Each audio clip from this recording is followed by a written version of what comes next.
his pipes are crying as in Hammond down the bowl.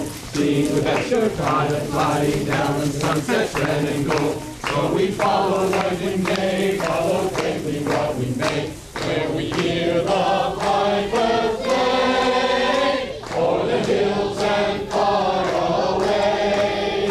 Tra-la-la-la.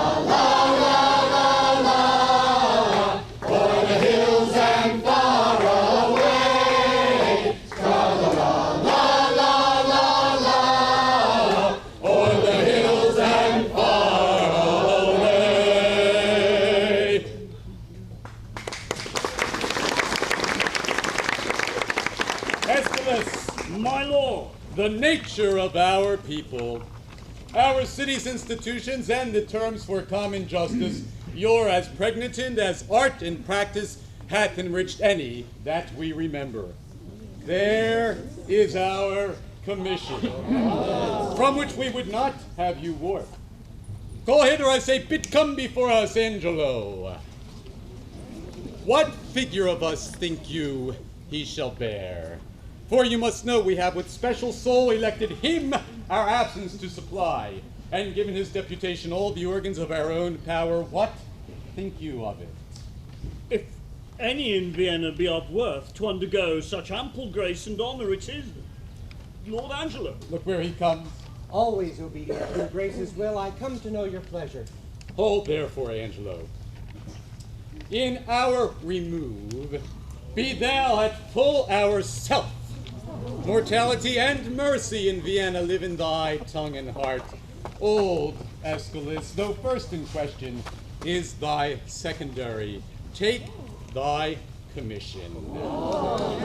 Now, good my lord, let there be some more test made of my metal, before so noble and so great a figure be stamped upon it. No more evasion. We have with 11th and prepared choice proceeded to you. Therefore, take your honors. Your scope is as our own, to enforce or qualify the law as to your soul seems good. Give me your hand.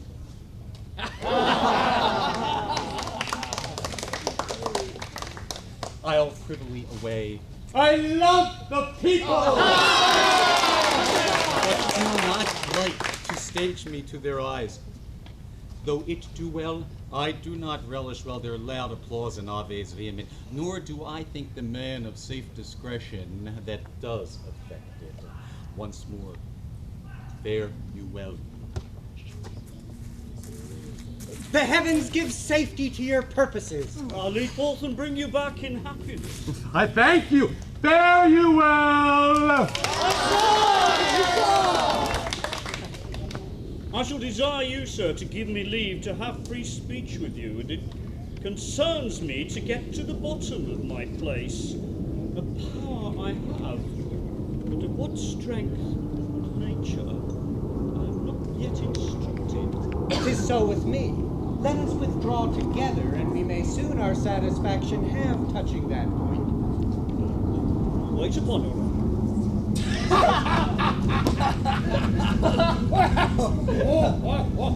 Behold, behold, where matter mitigation comes. I have purchased as many diseases under her roof as come to what, I pray? Judge. To $3,000 a year. Aye, and more. Hey, a French crown more. Thou art always figuring diseases in me, but thou art full of errors. I am sound. Nay, not as one would say healthy, but so sound as things that are hollow.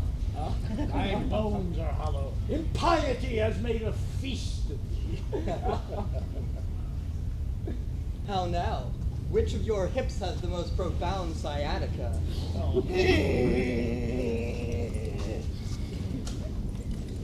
There's one yonder, arrested and carried to prison, worth 5,000 of you all.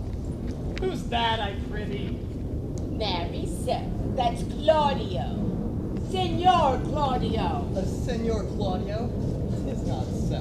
Nay, but I say it is so. I saw him arrested. I saw him carried off, and which is more. Within these 3 days, his head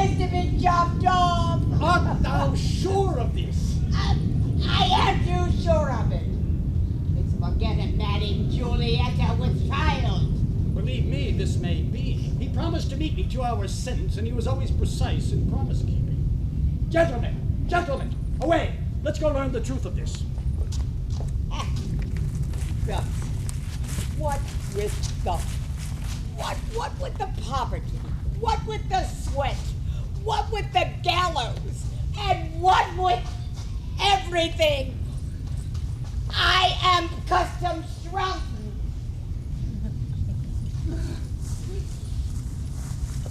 How now? How now?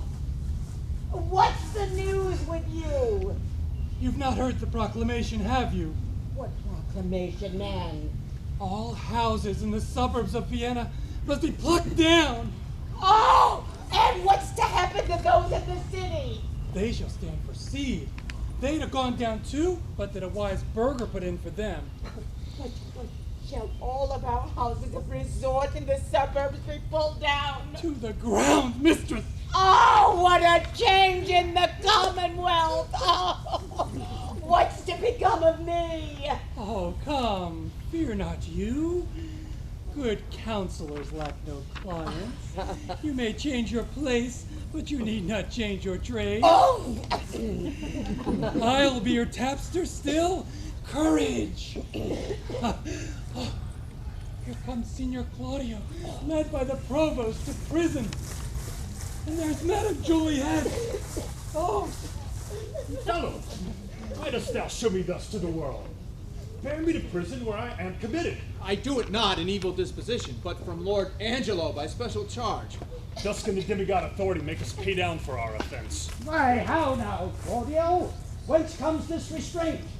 From too much liberty, Lucio. Liberty, our natures do pursue. Like rats that raven down their proper bane, a thirsty evil, and when we drink, we die. Well, if I could speak so well under an arrest, I would send for certain of my creditors. But what's thy offense, Claudio? What? But to speak of what offend again? Is murder? No. Lechery? Call it so. Away, sir, you must go. One more good thing. Lucio, a word with you. Well, 100 if it'll do you any good. Is lechery so looked after? Thus it stands with me, upon a true contract, I got possession of Giuliette's bed. You know the lady. She is fast my wife, save that we do the denunciation lack of outward order. This we came not to only for propagation of a dower remaining in the coffer of her friends, from whom we thought it meet to hide our love till time had made them for us.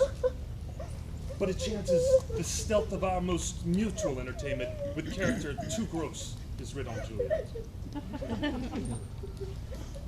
With child, perhaps. Even so, this new deputy, now for the Duke, whether it be the fault and glimpse of newness, or whether the body public be a horse whereon the governor doth ride, who newly in the seat, that it may know he can command, lets it straight feel the spur. Whether the tyranny be in his place or his eminence that fills it up, I stagger in. But this new governor wakes me all the enrolled penalties, which have, like unscoured armor, hung by the wall so long that 19 zodiacs have gone round, and none of them been worn. And for a name, now puts the drowsy neglected act freshly on me. 'Tis surely for a name. I warrant it is, but thy head stands so tickle on thy shoulders that a milkmaid, if she be in love, may sigh it all. Now, send after the Duke and appeal to him. I have done so, but he's not to be found. I prithee, Lucio, do me this kind service. This day my sister should the cloister enter, and there receive her approbation. Acquaint her with the danger of my state. Implore her in my voice that she make friends to this strict deputy. Bid herself essay him. I have great hope in that. For in her youth there is a prone and speechless dialect such as move men. Besides, she hath prosperous art when she will play with reason and discourse, and well she can persuade. Well, I hope she may. I'll to her. Thank you, good friend Lucio. Come, officer, away! Rosenstern, Gildenkrantz, come, away!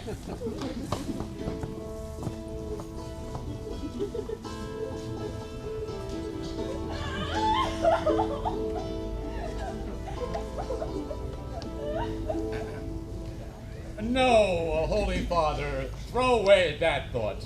Believe not that the dribbling dart of love can pierce a complete bosom.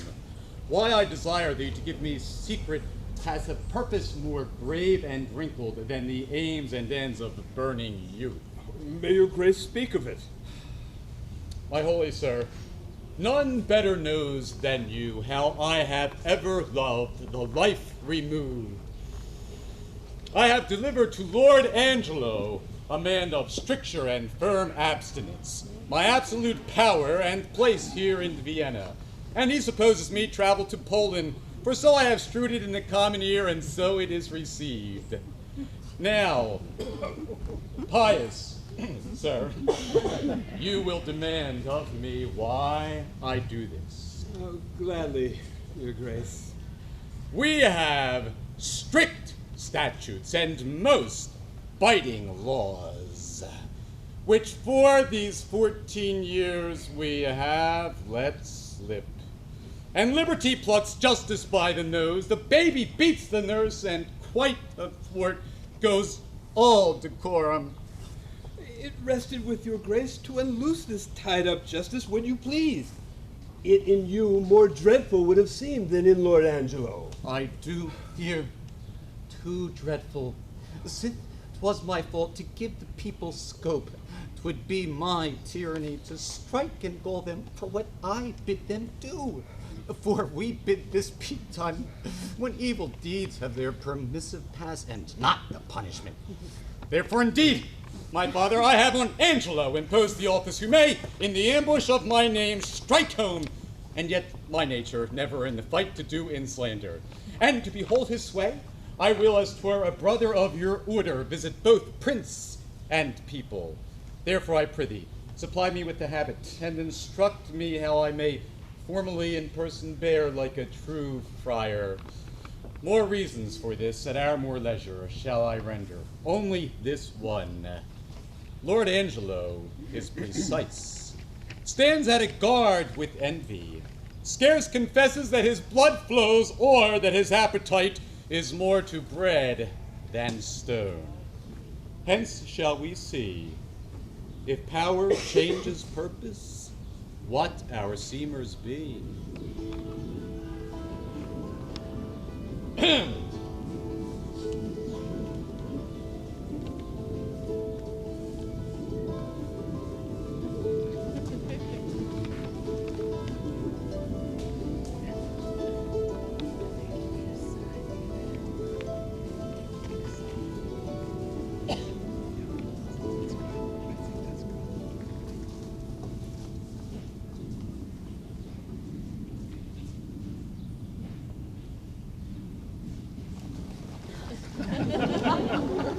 And have you nuns no farther privileges? Are these not large enough? Yes, truly, I speak not of desiring more, but rather wishing a stricter restraint upon the sisterhood. Oh, peace be in this place. Who's that which calls? It is a man's voice. Gentle Isabella, turn you the key, and know his business of him.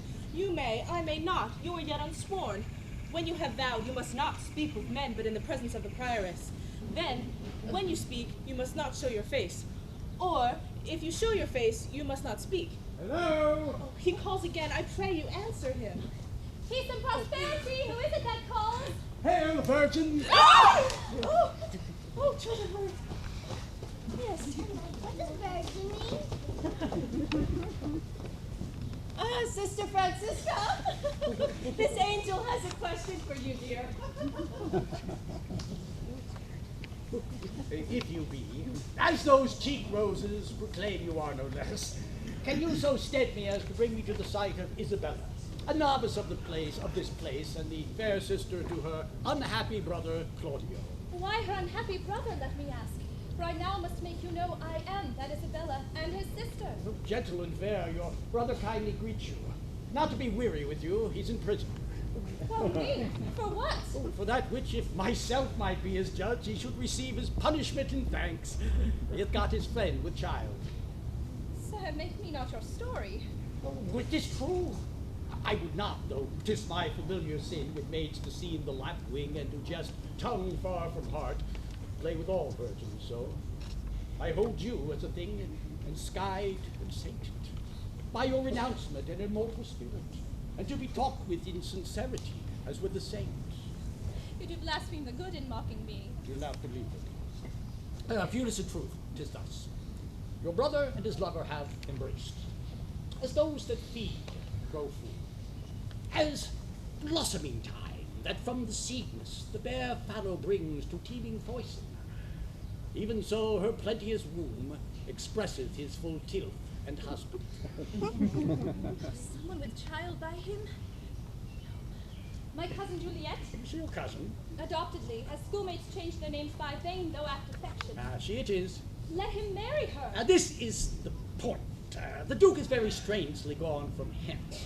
Upon his place, and with full line of his authority, governs Lord Angelo, a man whose blood is very snowball, one who never feels the wanton stings and motions of the sex. He hath picked out an act, under whose heavy sense your brother's life falls into forfeit. He arrests upon it, and follows close the rigor of the statute to make him an example. All hope is gone. Unless you have the grace by your fair prayer to soften Angelo. And that's my bit of business twixt you and your poor brother. Doth he so seek his life? Oh, has censured him already, and, as I understand, the provost has a warrant for his execution. Alas, what poor ability is in me to do him good? To say the power you have. My power? Alas, I doubt. Our doubts are traitors, and make us lose the good we oft might win by fearing to attempt. Go to Lord Angelo, and let him learn to know when maidens sue, men give like gods. But when they weep and kneel, all their petitions are as freely theirs as they themselves should owe them. I'll see what I can do. But speedily. I will about it straight, no longer saying but to give the mother notice of my affair. I humbly thank you.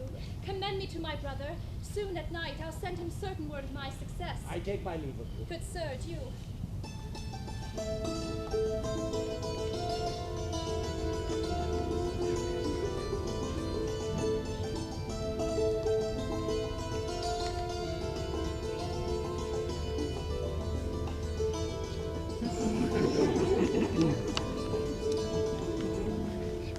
We must not make a scarecrow of the law, setting it up to fright the birds of prey, and then letting it keep one shape till custom make it their perch and not their terror. Aye, but yet, let us be keen and rather cut a little than fall and bruise to death. Let but your honour know whether you had not sometime in your life erred in that same point which you now censure him and pulled the law upon you. 'Tis one thing to be tempted, Aeschylus, 'tis another thing to fall. I do not deny that the sworn jury passing on the prisoner's life may in the 12 have a thief or two guiltier than him they try. You may not so extenuate his offense, for I have had such faults, but rather tell me when I that censure him do so fail. Sir, he must die. Be it as your wisdom will. Where's the provost? Here, if it like your honor. See you that Claudio be executed by 9 tomorrow morning. Bring him his confessor, let him be prepared, for that's the utmost of his pilgrimage. Well, heaven forgive him, and forgive us all. Some rise by sin, and some by virtue fall. Some run from breaks of vice and answer none, and some condemn for a fault alone. Come, bring them away, bring them away. How now, what's your name, and what is the matter? If it please your honor, I am the poor Duke's constable, and my name is Elbow. I do lean upon justice, sir. And do bring in here before your good honor these notorious benefactors. Benefactors? Well, what benefactors are they? Are they not malefactors? If it please your honor, I know not well what they are, but precise villains they are, that I am sure of, and void of all profanation in the world that good Christians ought to have.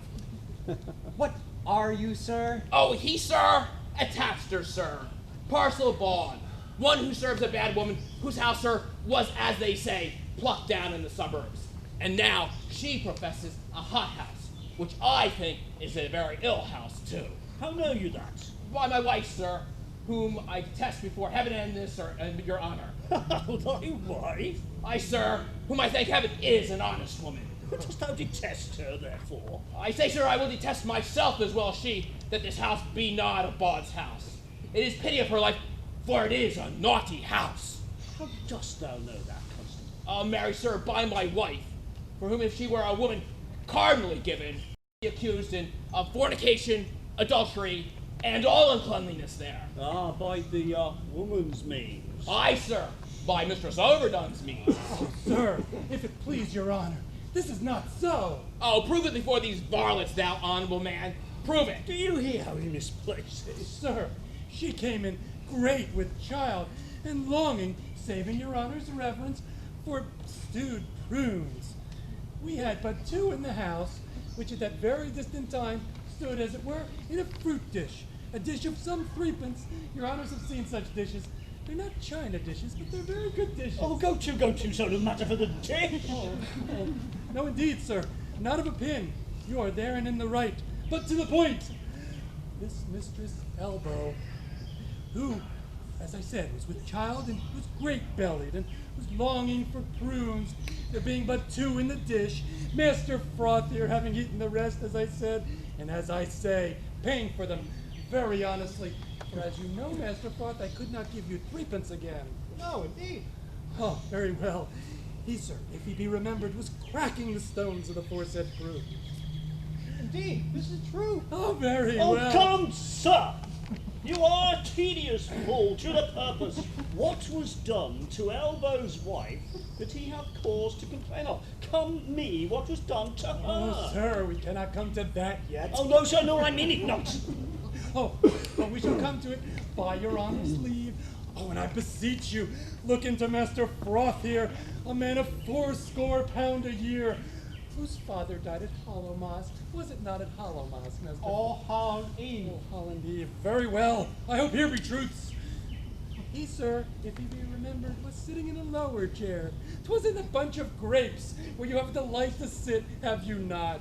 Because it is an open room, sir. It's good for the winter. Oh, yes. This will last out a night in Russia when nights are longest there.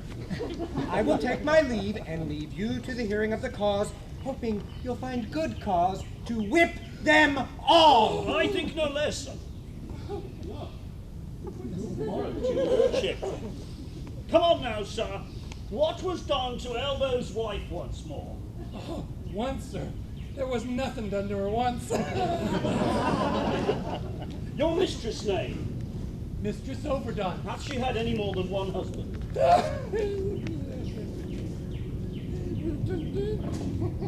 9, sir. Overdone by the last. 9. Master Froth, come hither to me. Master Froth, I would not have you acquainted with tapsters. They will draw you, and you will hang them. Go on, away with you. No more, Master Froth. Thank you, Your Worship. Thank you. Yes, well, no more. Thank you. No more, no more. Come you hither to me, Master Tapster. Your name, Master Tapster? Pompey. What else? Bum, sir. I advise you, let me not find you before me upon any complaint whatsoever. No, not for dwelling where you do, for if I do, Pompey, I shall prove a shrewd Caesar, Pompey.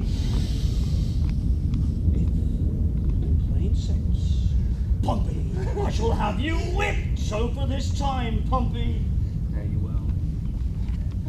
Thank your worship for your good counsel. I shall follow it as the flesh and fortune shall better determine. Master Constable, come hither to me, Master Constable. Come hither, Master Robert. How long have you continued in this place of Constable? 7 year and a half, sir. I thought by the readiness of your office you have continued in it some time. You say 7 years altogether. And a half, sir. Are there not men in your world sufficient to serve it? Faith few with any wit in such matters. Look you, bring me the name of some 6 or 7, the most sufficient in your parish? Oh, to your worship's house, sir. To my house. Very well.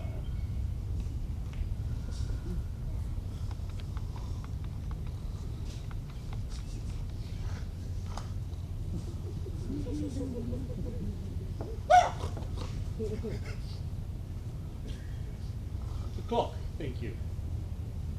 11, sir. It grieves me for the death of Claudio, but there's no remedy. Come, sirs.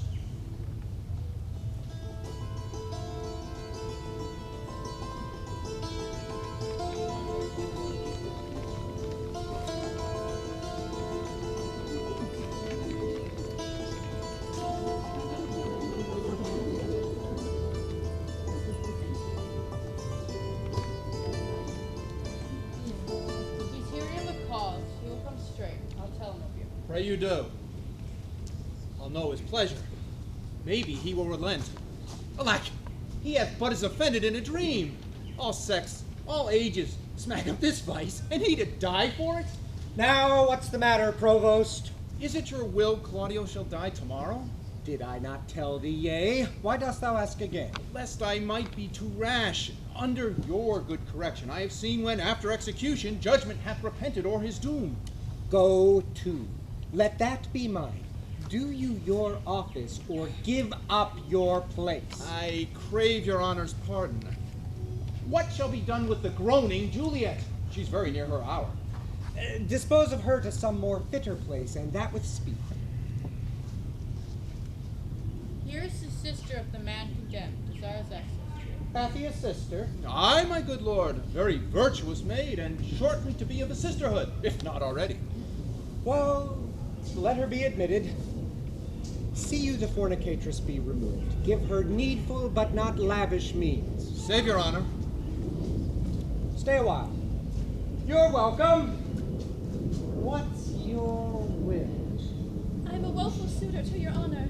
Well, what's your suit? There's a vice which most I do abhor, and most as I should meet the blow of justice, which I would not plead, but that I must, which I must not plead, but that I am at war twixt will and will not. Well. The matter. I have a brother, condemned to die. I do beseech you, let it be his fault, and not my brother. Heaven give thee moving graces. Condemn the fault, and not the actor of it. Why, every fault's condemned ere it be done. A just but severe law. I had a brother then. Heaven keep your honor. Give it not o'er so. To him again entreat to kneel down before him, hand upon his gown. You are too cold. To him, I say. Must he needs die? Maiden, no remedy. Yes, I do think you might pardon him, and neither heaven nor man grieve at the mercy. I will not do it. But can you if you would? Look, what I will not, that I cannot do. But might you do it, and do the world no wrong, if so your heart were touched with that remorse as mine is to him? He's sentenced. 'Tis too late. You are too cold. Too late? Why no. I that do speak a word may call it again. Well, believe this, if you had been as he and he as you would have slept like him, but he like you would not have been so stern. I pray you, be gone. I would to heaven I had your potency and you were Isabel. Would it then be thus? No. I would tell what 'twould be a judge and what a prisoner. Aye, touch him. Where's the vein? Your brother is a forfeit of the law, and you but waste your words. Alas, alas, how would you be if he, which is the top of judgment, should but judge you as you are? Oh, think on that, and mercy then will breathe within your lips like man new made. Be you content, fair maid. It is the law, not I, that condemns your brother. Were he my kinsman, brother, or my son, it should be thus with him. He must die tomorrow. Tomorrow? Oh, that is sudden. Oh, spare him! Spare him! He's not prepared for death. Even for our kitchens we kill the fowl of season. Shall we serve heaven with less respect than we do minister to our gross selves? My lord, bethink you, who is it that hath died for this offense? There's many have committed it. Well said. The law hath not been dead, though it hath slept. yet show some pity. I show that most of all when I show justice, for then I pity those I do not know. Be satisfied. Your brother dies tomorrow. Be content. So you must be the first that gives this sentence, and he that suffers. Oh, 'tis excellent to have a giant's strength, but it is tyrannous to use it like a giant. That's well said. To him, when he will relent. He's coming, I perceive it. Go to your bosom. Knock there. Ask your heart what it doth know that's likely my brother's fault. If it confess a natural guiltiness such as is his, let it not sound a thought upon your tongue against my brother's life. She speaks, and 'tis such sense that my sense reads with it. Fare you well. Gentle my lord, turn back. I will bethink me. Come again tomorrow. Porecca, I'll bribe thee. Good my lord, turn back. How bribe me? Aye, with such gifts that heaven shall share with you. Not with the fond sickles of the tested gold, but with true prayers. Prayers that shall be up at heaven as sunrise. Prayers from preserved souls, from fasting maids whose minds are dedicate to nothing temporal. Well, come again tomorrow. Go to. 'Tis well. Away. Heaven keep your honor safe. Amen. For I am that way headed to temptations where prayers are crossed. At what hour tomorrow shall I attend your lordship? At any time forenoon. God save your honor. From thee, and from thy virtue. What's this? What's this? Is it her fault? Or mine? The tempter or the tempted? Who sins most, huh? Not she, nor doth she tempt.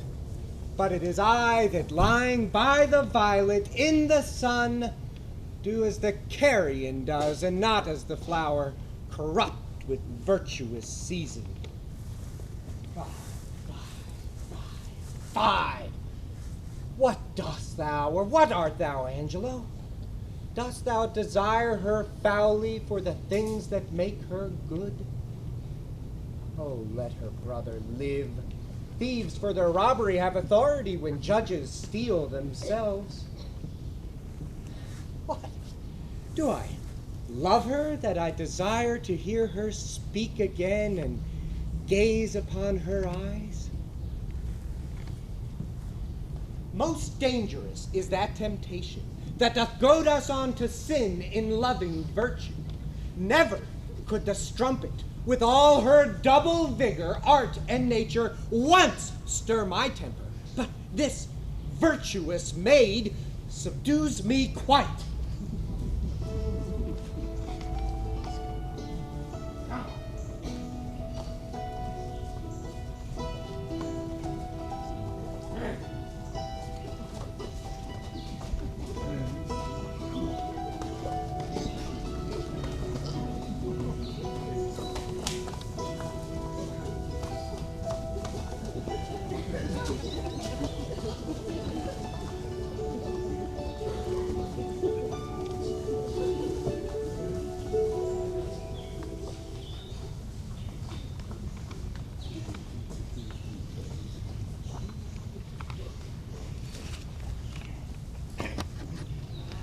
Hail to you, Provost.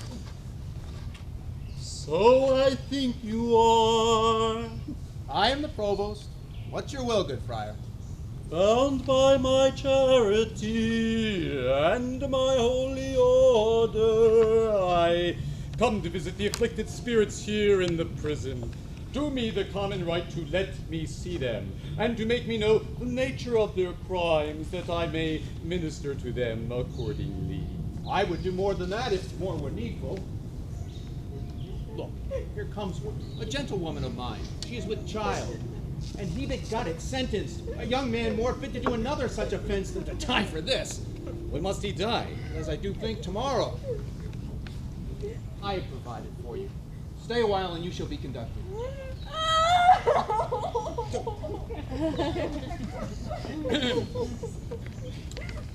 Repent you. Repent you.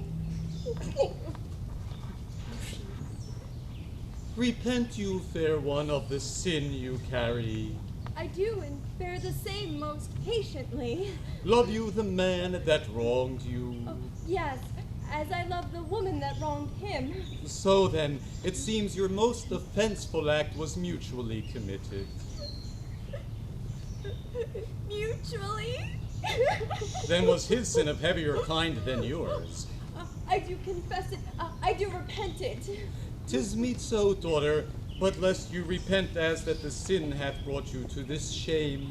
I do repent me. It is an evil, and take the shame with joy. There, rest. Your partner, as I hear, must die tomorrow, and I am going with instruction to him. Grace go with you. Oh, benedicite.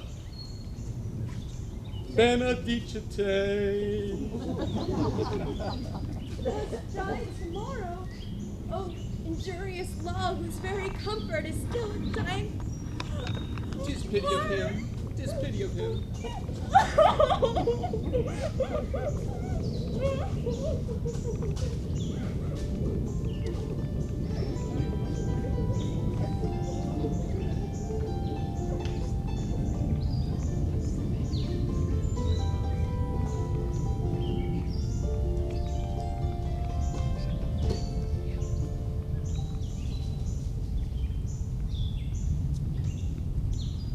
When I would pray and think, I think and pray to several subjects.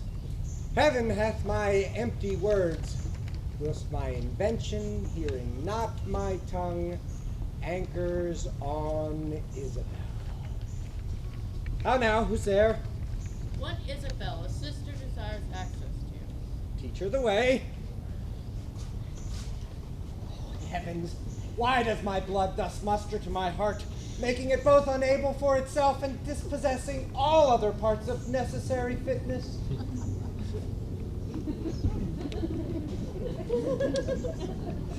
How now, fair maid?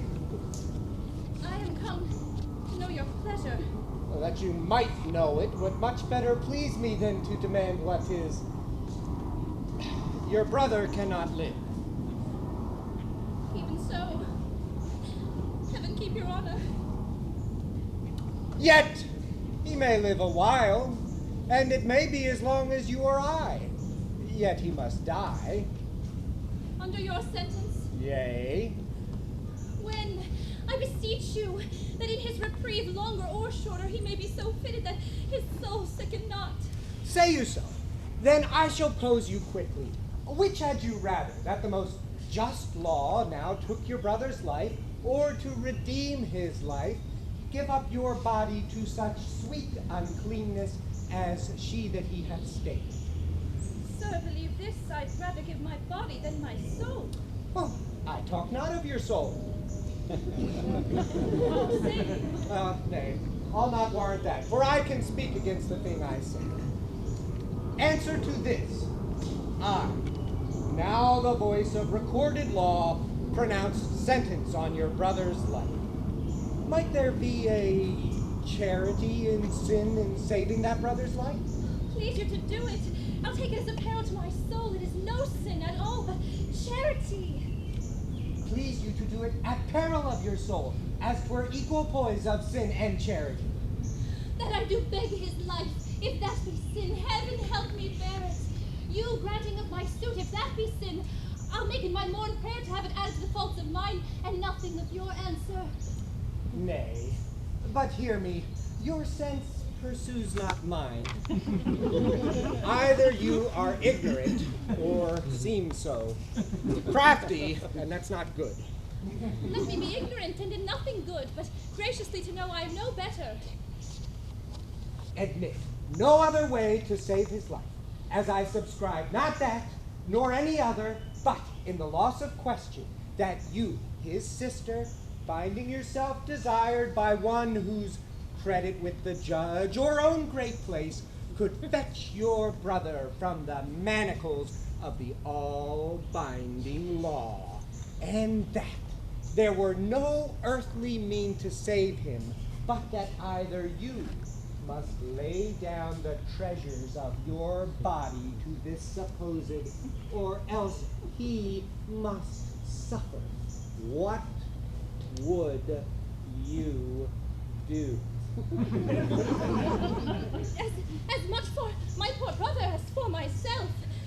That is, were I under the terms of death, the impression of keen whips I'd wear as rubies, and strip myself to death as to a bed that longing have been sick for, ere I'd yield my body up to shame. Then must your brother die. And 'twere the cheaper way. Better poor brother died at once than that a sister by redeeming him should die forever. You seemed of late to make the law a tyrant, and rather proved the sliding of your brother a merriment than a vice. Oh, pardon me, my lord. It oft falls out to have what we would have. We speak not what we may mean. I have no tongue but one, gentle my lord. Let me entreat you, speak the former language. Plainly conceived, I love you. My brother did love Juliet, and you tell me he shall die for it. He shall not, Isabel, if you give me love. Oh, little honor to be much believed, and most pernicious purpose. Seeming. I will proclaim thee, Angelo, look for it. Sign me a present pardon for my brother's life, or with an outstretched throat I'll tell the world aloud what man thou art. Who will believe thee, Isabel? My unstained name, the austere of my life, my vouch against you, and my place in the state will sow your accusation o'erway, that you will stifle in your own report and smell of calumny. I have begun, and now I give my sensual race the rein. Redeem thy brother by yielding up thy body to my will, or else not only will he die the death, but thy unkindness will his death draw out to lingering sufferance.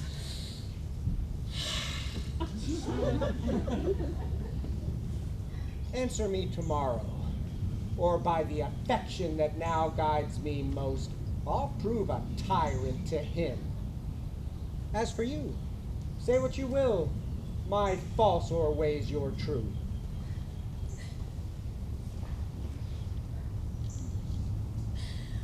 To whom should I complain?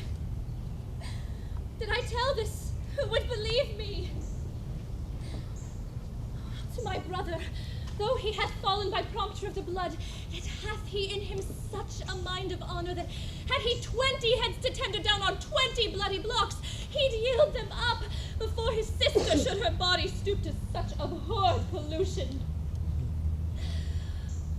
Then Isabella, live chaste. And brother, die. More than our brother is our chastity. I'll tell him yet of Angelo's request, and fit his mind to death for his soul's rest.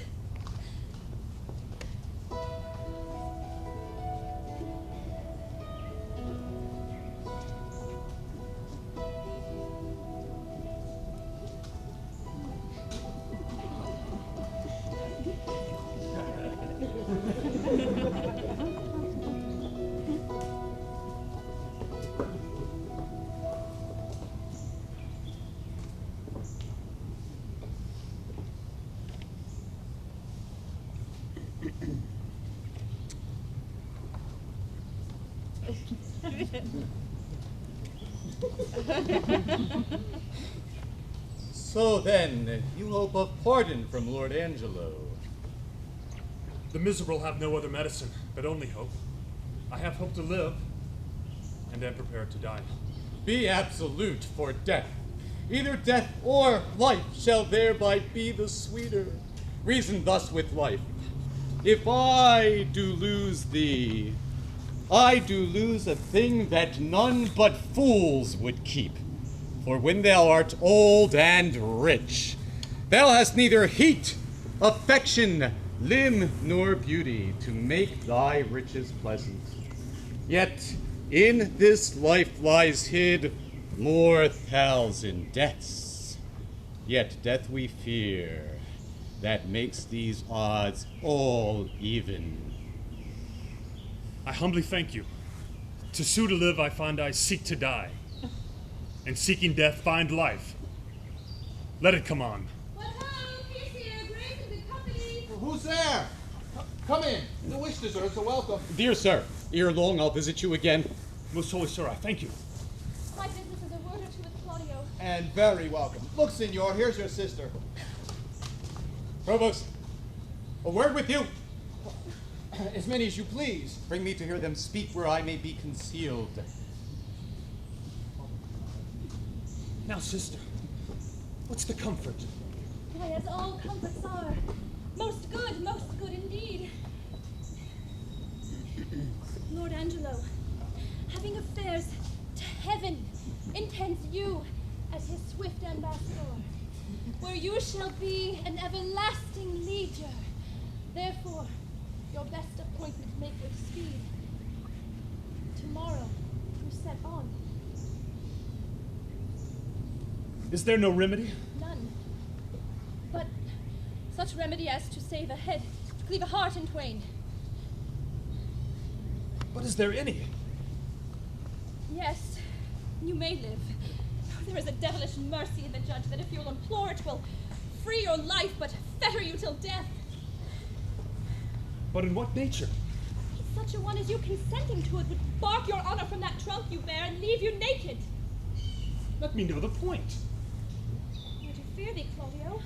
I quake lest thou a feverish life shouldst entertain on 6 or 7 winters more respect than a perpetual honor.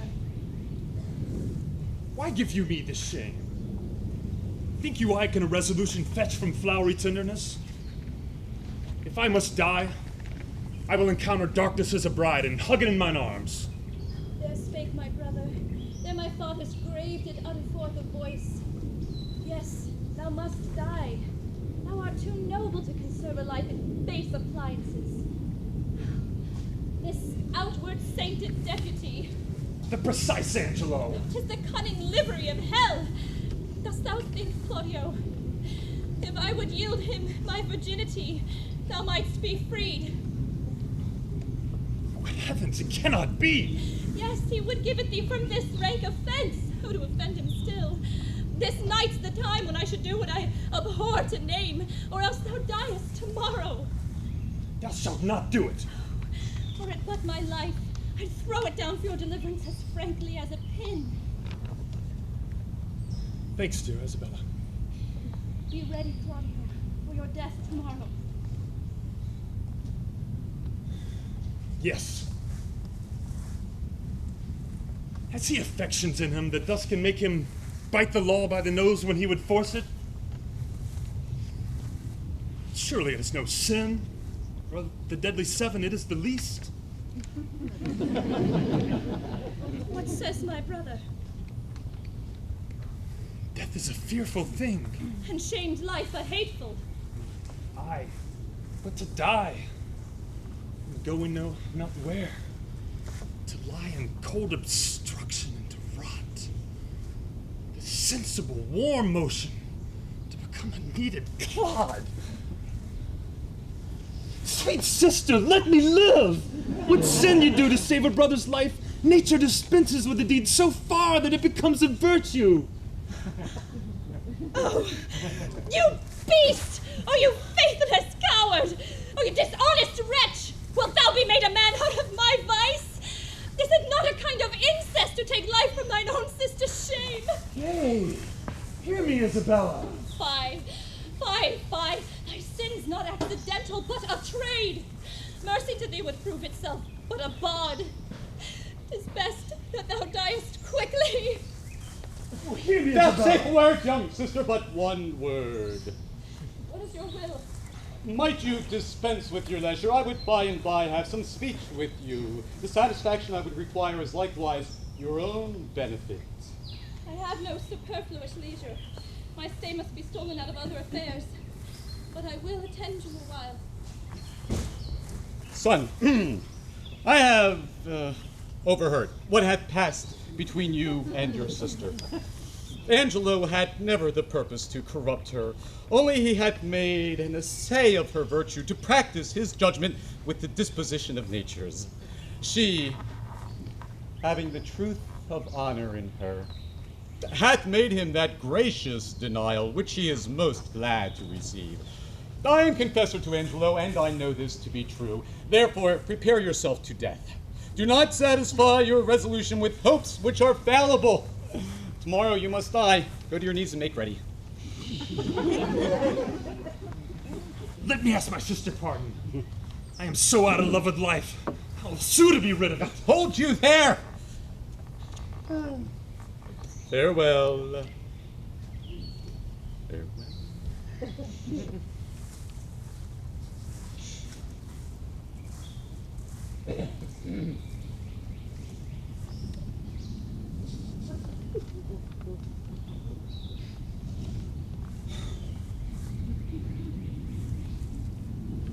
The hand that hath made you fair hath made you good.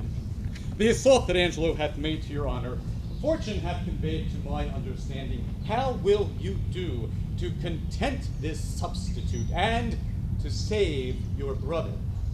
I'm now going to resolve him. I'd rather my brother die by the law than that my son should be unlawfully born. But oh, how much is the good Duke deceived in Angelo! If ever he return and I can speak to him, I'll open up my lips in vain or discover his government. As the matter now stands, he will avoid your accusation. He made trial of you only. Therefore, fasten your ears on my advising. To the love I have in doing good, a remedy presents itself. I do make myself believe that you may most uprighteously do a poor wronged lady a merited benefit. Redeem your brother from the angry law. Do no stain to your own gracious person, and much please the absent Duke, if peradventure he shall ever return to have hearing of this business. I have spirit to do anything that appears not foul in the truth of my spirit. Have you not heard speak of Mariana, the sister of Frederick, the great soldier who miscarried at sea? I have heard of the lady, and good words went with her name. She, should this Angelo have married, was a fiancée to her oath and the nuptial appointed, between which time of the contract and limit of the solemnity, her brother Frederick was wrecked at sea, having in that perished vessel the dowry of his sister. There she lost a noble and renowned brother, with him her marriage dowry, with both her combinate husband, this well-seeming Angelo. Can this be so? Did Angelo so leave her? Left her in her tears, and dried not one of them with his comfort, swallowed his vows whole. What a merit were it in death to take this poor maid from the world. What corruption in his life that would let this man live. But how out of this can she avail? It is a rupture that you may easily heal, and the cure of it not only saves your brother, but keeps you from dishonor in doing it. Show me Don't. how, good father. This forenamed maid hath yet in her the continuance of her first affection, his unjust unkindness, that in all reason should have quenched her love, hath, like an impediment in the current, made it more violent and unruly. Go you to Angelo. Answer his requiring with a plausible obedience. Agree with his demands to the point.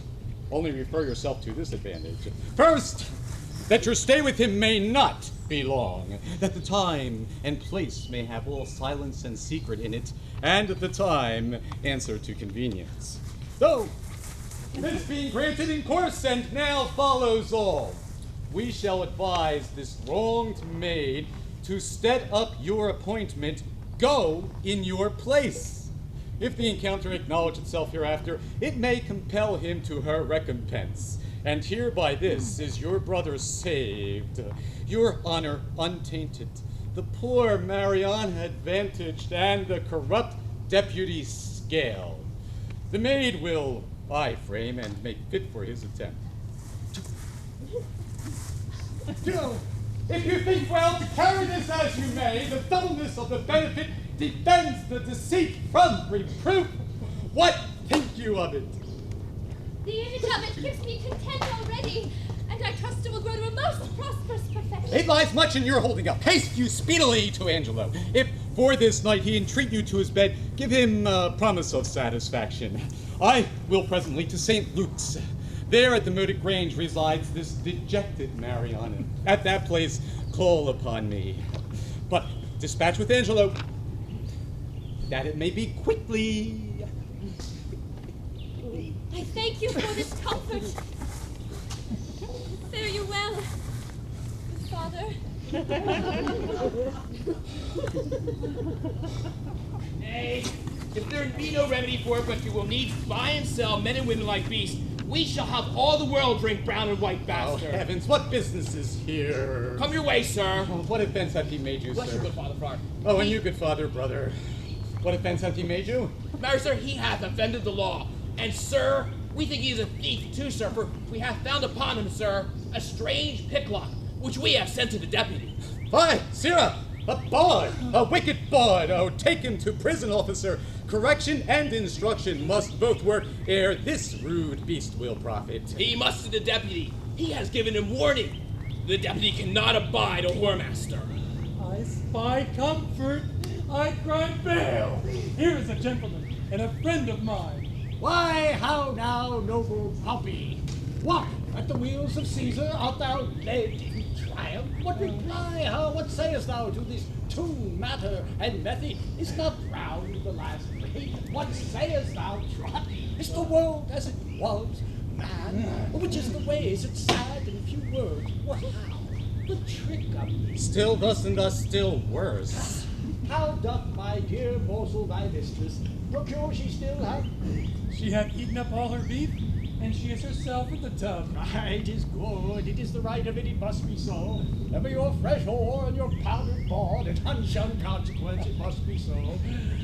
Art going to prison, Pompey? Oh, yes, faith, sir. Oh, 'tis not amiss, Pompey. No. Go, farewell, say I sent thee thither, for debt, Pompey, or how? For being a bawd, for being a bawd. Why, then, imprison him. If imprisonment be the due of a bawd, then 'tis his right. Bawd is he surely, and from antiquity too, bawd born. Farewell, good Pompey. Commend me to the prison, Pompey. You will turn good husband now, Pompey. You will keep the house. I hope, sir, your worship will be my bail. No, indeed, will I not, Pompey. It is not fair. I will pray, Pompey, to increase your bondage, if you take it not patiently, while your metal is the bore. Adieu, trusty Pompey. Bless you, friar. And you. Oh, does Bridget paint still, Pompey, huh? Come your way, sir. Will you not bail me then, sir? Then, Pompey, nor now. Hey, what news abroad, friar? What news? Come your way, sir.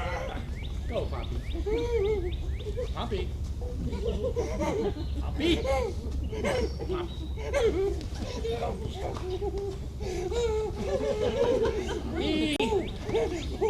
Pompey. Go to kennel, Pompey. Go.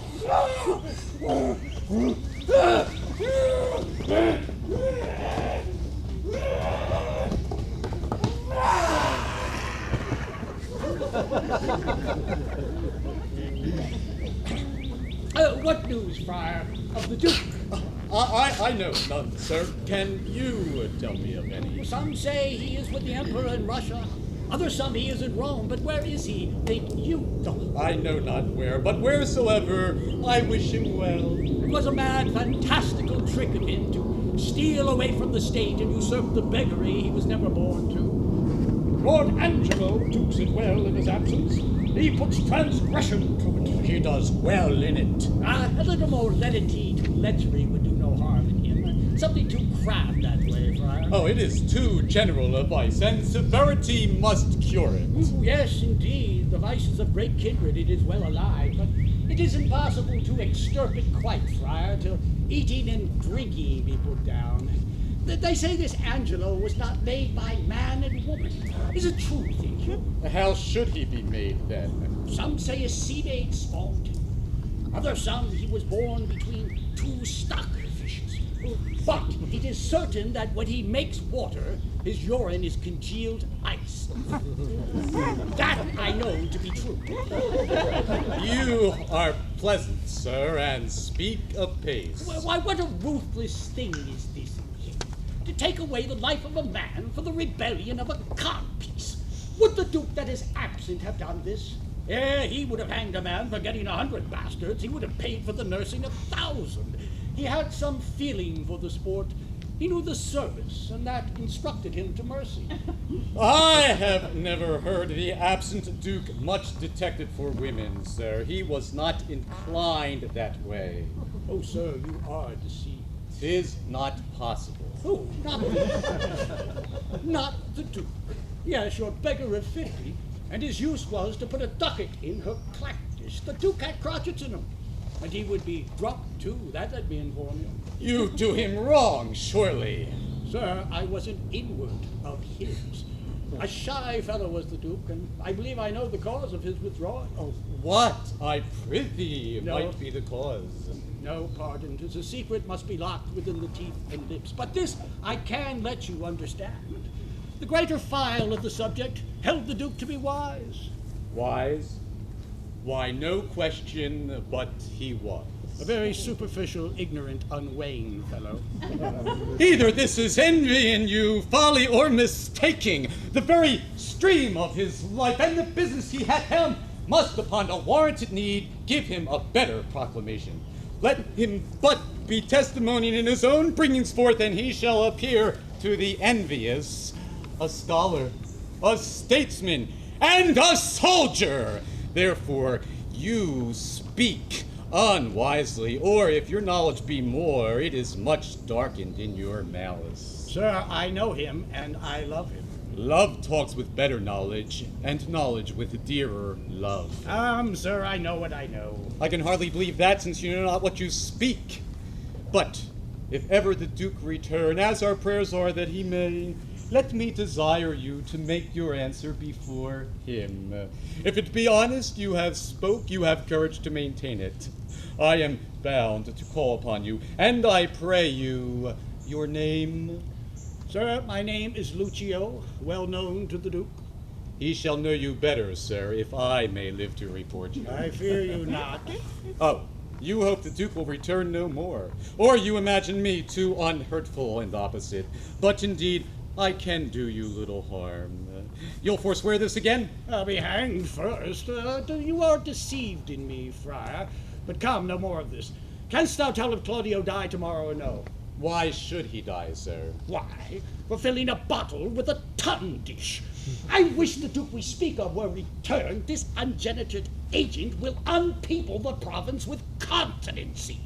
The Duke yet would have dark deeds darkly answered. He would never bring them to light, would he were returned. Marry, sir, this Claudio is condemned for untrussing. Farewell, good friar. I prithee pray for me. The Duke, and I say to thee, would eat mutton on Fridays. He's now past it. And yet, I say to thee again, he would mouth with a beggar, though she smelt brown bread and garlic. Say that I said so. Farewell.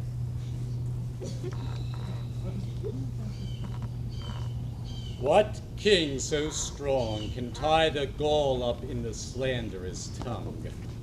But who comes here? No. Go! Away with her to prison! Oh, good, me lord! Oh, me lord!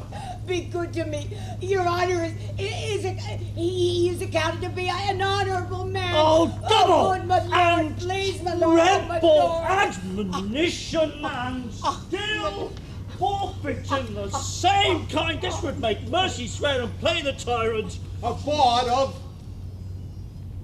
at least 60 years continuance, may it please your honor. My lord, that is information that one Lucio said against me.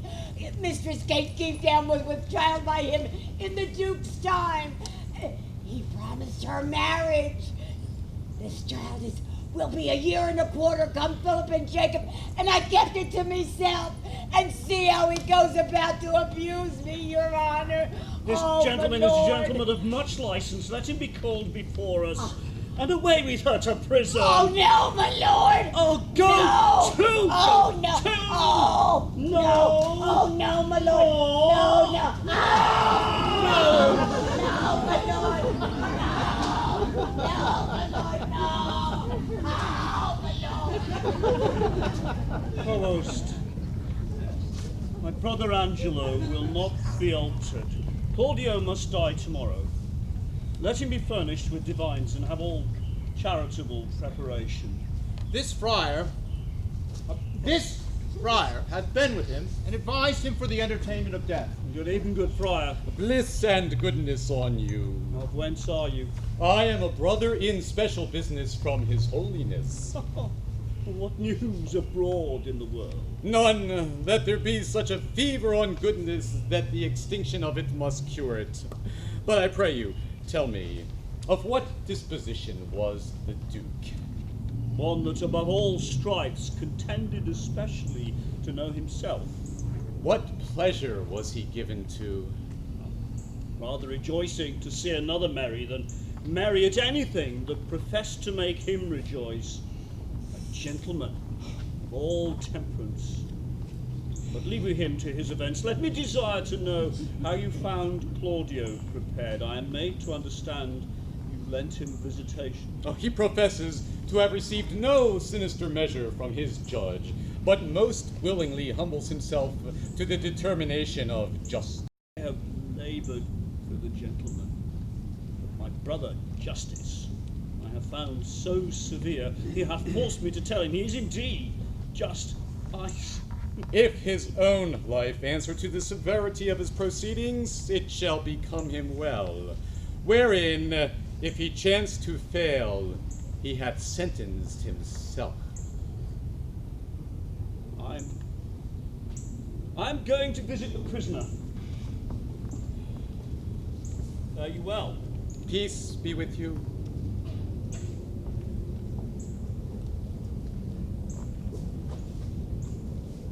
Shame to him whose cruel striking kills for faults of his own liking.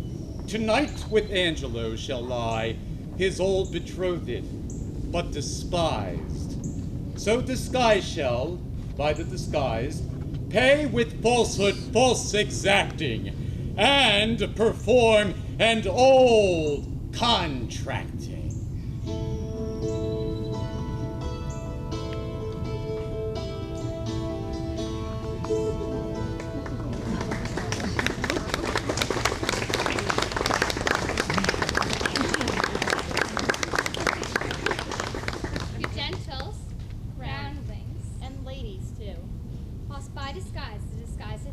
Intermission is underway. Food and drink is quite affordable, and traditionally, the potty's portable.